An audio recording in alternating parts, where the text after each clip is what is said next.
is live. She is using a new setup today, so I am making sure that it works perfectly for y'all, for us. Okay, and I think we are in there. All right, so perfect. So in today's video, welcome to today's training video, where I'm gonna continue my series called The Work.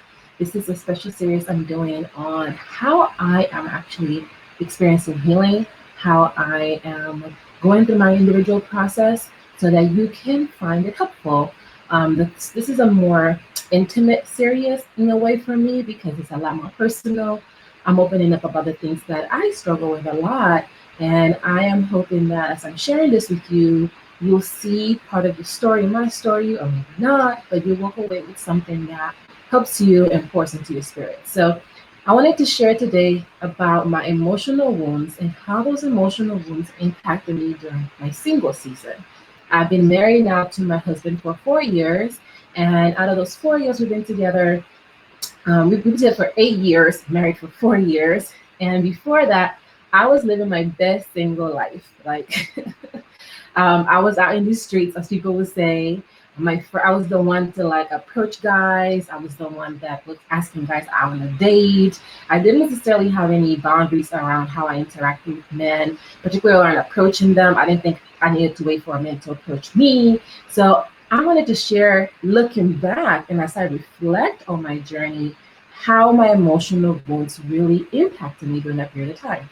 So I've talked about my emotional wounds before, but the thing I struggle with the most is abandonment with my parents' side. I wasn't abandoned per se in the traditional context, like left at a door or something like that, but I did grow up without my parents. And a byproduct of that was developing this issues of abandonment, developing this kind of complex around need for attention.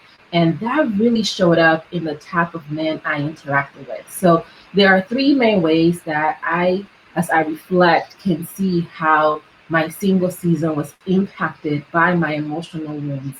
And the first thing was the type of men that I attracted. So I really was not concerned with the quality of the men I was attracting. I was more so focused on men giving me attention. So when a guy would approach me and he would express interest in me, there was a pretty good chance that he was gonna get far if I was interested in him, if I thought he was cute. Like the type of guys I was attracted to, they weren't always the engaging in the healthiest behaviors, but that didn't really matter to me because I was more focused on they are showing me attention. He thinks I'm pretty, he thinks I'm cute, he's giving me his phone number, and I would like dig into that. Like, I do want to be honest, everybody wasn't getting it, but because if I didn't think a guy was attractive, I definitely wasn't engaging with him in that way. But if I thought that a guy was attractive, if I really was interested in him, I would engage in things with him because the fact that he was giving me attention, whether I wanted to do those things or not. And as I reflect, I really connected with guys that would validate me. If a guy reached out to me and was like, "Oh, you're so beautiful, you this and you that," and I thought this guy was also beautiful, attractive in a certain way, there was a huge chance that I probably would like to sleep with that guy because I used to look at sex as this kind of disposable activity that I will engage in as a means to get attention. So to me, sex wasn't about this connection with someone and like really finding this special bond with someone. It was about having attention, and guys like having sex, and I also enjoy having sex too, but I think I practiced it more because I wanted to keep on getting that attention. I was afraid of rejection. I was afraid of being abandoned by the men I was dealing with. And as a result, I would just engage with them because I didn't want them to walk away. I didn't want them to leave me, quote unquote. I also view men as very disposable. So even though I looked at guys and I wanted them to give me this attention, I also saw them as very disposable. And at times, I would stop talking to a dude just of the strength of him not stopping talking to me first. Like, I'll be talking to a guy and then I'll be like, "Oh, this guy I'm talking to, he seems like he's, whatever." But then I will cut him off before he can cut me off. And that was a manifestation of my fear of being abandoned. That was a manifestation of my fear of being rejected, where I would be like, if I stop talking to him first, if I break up with him first, then he ain't got to break up with me.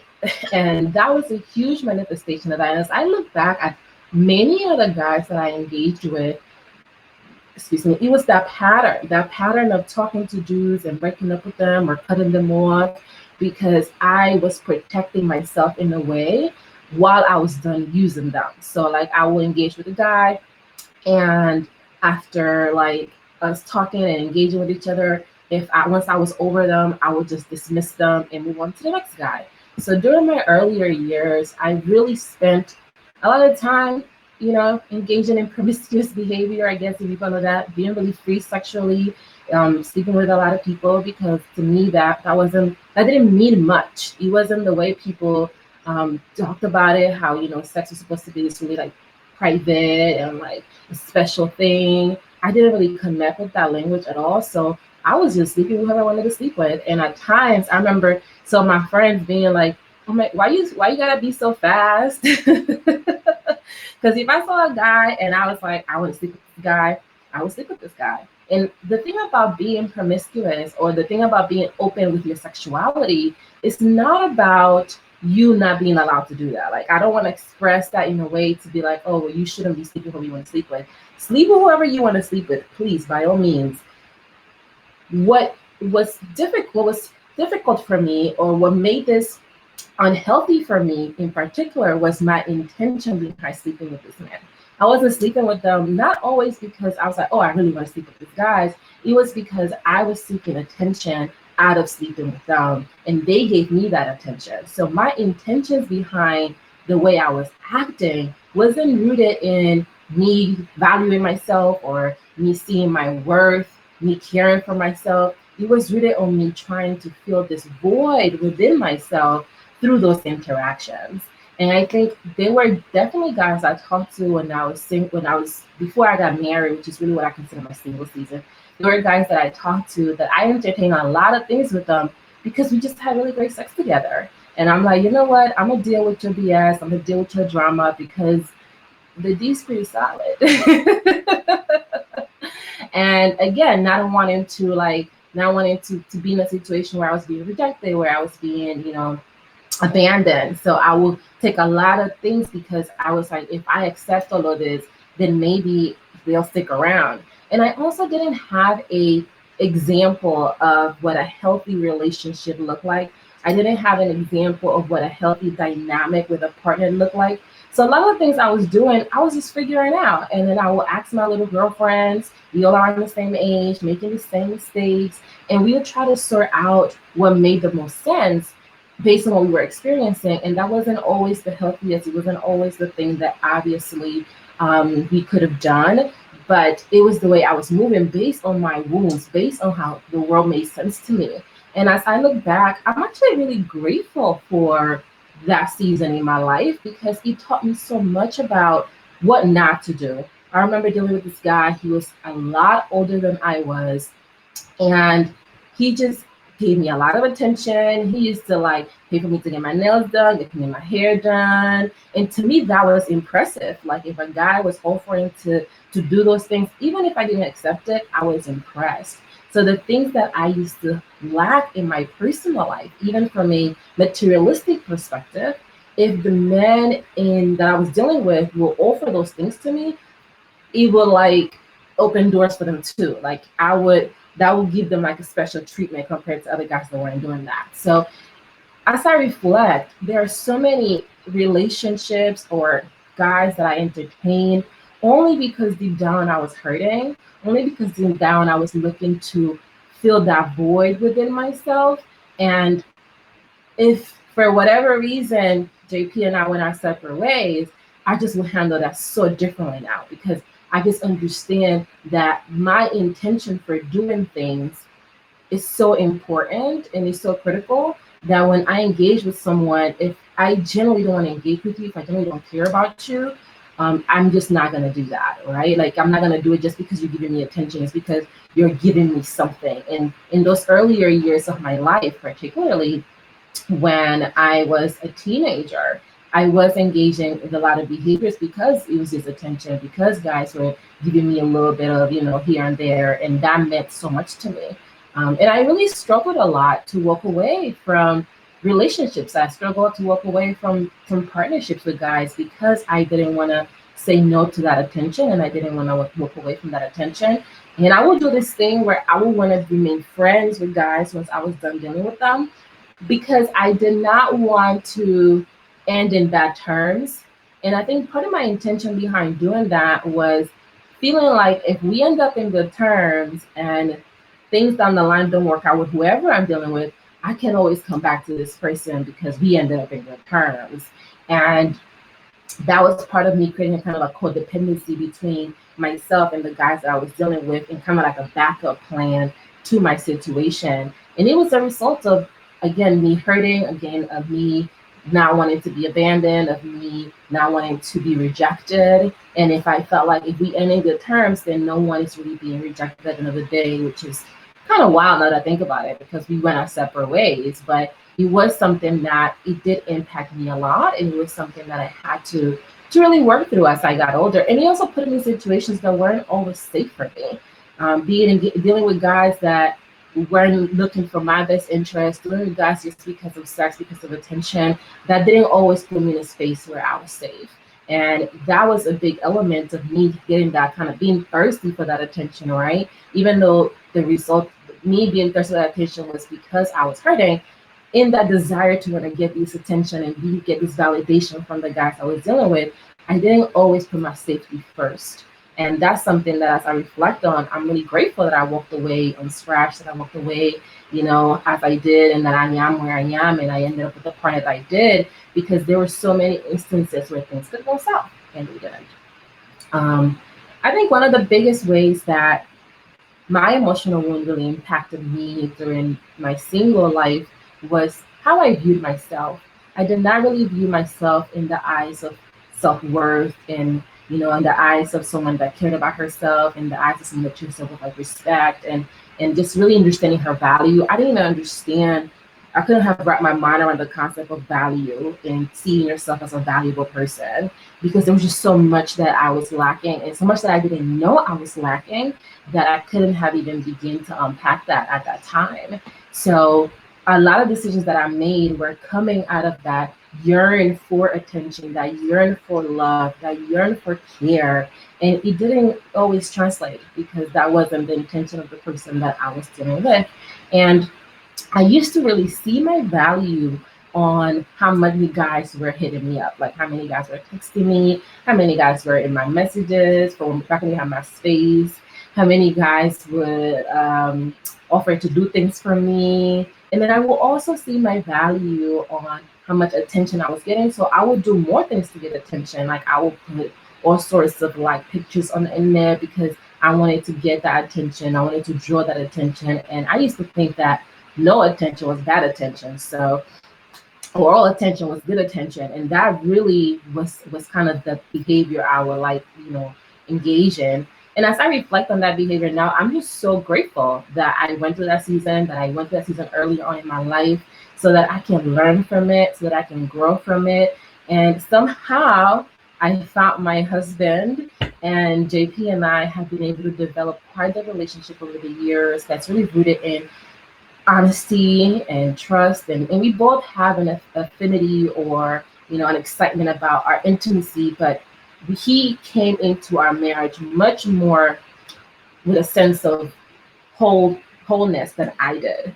And because he had that coming in, I was able to learn that for myself, because he didn't need me to fill any gaps for him. So when someone doesn't need you to fill a gap for them that you are used to filling for other people, you are suddenly forced to ask yourself, well, what is my role here, and how do I navigate that? So during my single season, I think I did a lot of preparation for my marriage by experiencing the things that I wasn't supposed to do, or the things that weren't healthy for me, engaging in behaviors that were toxic. I don't think people are toxic. I think people engage in toxic behaviors. And I used to engage in a lot of those behaviors earlier in my life. And if I could give a piece of advice to anyone that's watching this that's single, anyone that's listening that's single, I would say really take time in your single season to get to know yourself, to know what you like, what you don't like, what you're hurting from, what you need to heal from. Because at the end of the day, that's going to help you so much with your life. You knowing what things you like, what things you don't like, what things serve you, don't serve you, bring you joy. Where do you need to experience healing? That's the type of stuff that's going to help you, whether you have a partner or not, whether you are auntie for life or whether you have kids. That is the type of stuff that if I could go back and tell myself anything. I wouldn't tell myself to change anything per se because I am grateful for where I ended and I don't want to change that at all. But I would tell myself, learn from these lessons, learn from what you're experiencing, learn from every single thing that you're going through right now because this is here to teach you and to help you become into the woman you're going to be. But if you don't learn the lessons, if you don't learn from this F boys you're dealing with, from these toxic situations in which you're putting yourself, from this need for attention that you have, from this desire to be validated, if you don't learn that these things are present, you are going to struggle a lot in your later life. And it's the same advice I gave my girlfriend about her single season. Take this time to learn about you. Once you get with another person, once you get married and you commit your life to someone else, it's no, you have less time for you because naturally you live with somebody else and there's so much more time you gotta give this person. And taking the time when you have it for yourself to really get to know yourself, to pour into yourself, and to just be honest with yourself about how you are and the things you want to change. It's so powerful, and it would be the number one thing I would tell myself if I could go back and speak to single Nori. Um, so I wanted to share today with you a little bit about my journey and what it's been like to see it in the context of my emotional wounds, because I think a lot of us, as we go into relationships, are looking for people to fix things within us that we're hurting from, and we are demanding things from them that we ourselves are responsible for. And the earlier you realize that, the sooner you realize that, the much more easier it would be for you in the long term once you either decide to get married with someone or extend your partnership with someone, or you decide to bring kids to the world. So I wanted to share that with you today. I hope you found it helpful. And if you need help with these things, you already know, hit me up. I help women that are struggling with feeling stuck, heal from emotional wounds so they can feel more inner peace. And that's what I've been able to do with my life now. But in the single season, I struggled a lot with that. And I couldn't even have wrap my mind around the concept of loving myself and treating myself like somebody I care about and treating myself with kindness and compassion. So thank you for joining me today. I look forward to seeing you in our next video, and hasta luego.